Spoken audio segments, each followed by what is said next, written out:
Story time! Sabi niya nung Sunday night, "Ma'am, date tayo?" Sabi ko, Sabi niya, "Oo nga, saan mo gusto pumunta?" Eh di sagot ko, "Kila Toots."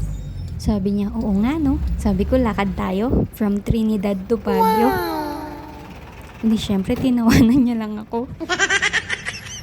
Eto, andito na tayo sa Baguio. Ngayon naman, ang lalakarin natin is from Insular to Kuisan. Tumawag nga kasi yung isa nating kaibigan.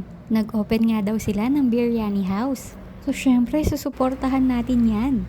O, diba yung mga timing nila wagas? Nagpapapayat nga ni ang tao. At andito na tayo sa Kuisan. Kaso, ang loko, San Carlos pala. Buti na lang walking distance. Kaya tara. Let's go. Let's go. Feel the high, the world's our show. Step on a plane. Mag-video tayo ng entrance.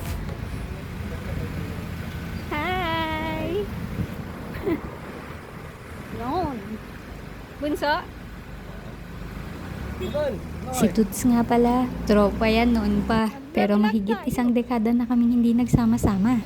At eto nga ang bagong business nila.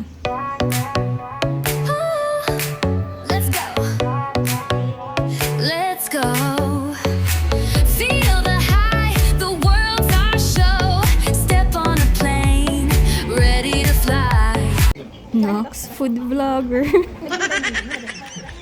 First bite? Wow. O, diba? May subtitle lang mukha. O ate, hinga-hinga naman. Wala kang kaagaw. Gogi, masarap. No joke. No joke. Inaanak mo nga pala. 19 years old na, ngayon ko lang ulit nakita. Wala kang kwentang tita. Baguio Cemetery nga pala. Diyan tayo next pupunta. Oops, teka, hindi hihimlay ha. Dadalaw lang. Teka, parang bagay yung music na.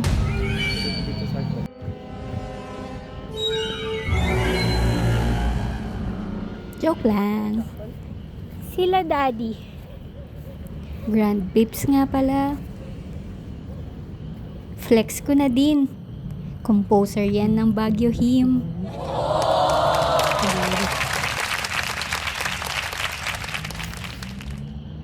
At ang ating uncle at auntie. We miss you guys.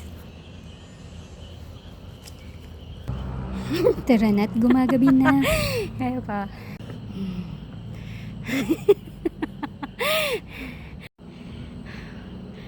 What? Oh my God.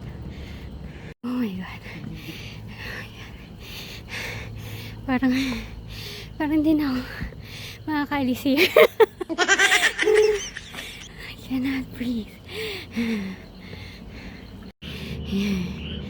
Pagmamatay ko to.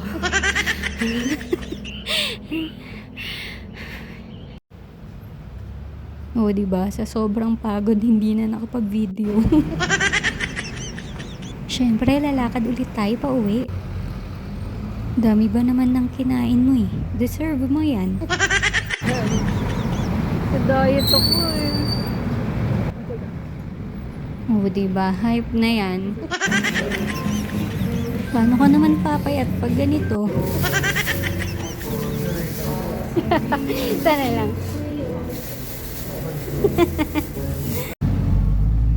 Tara, uwi na tayo. Naglolokohan lang tayo dito eh.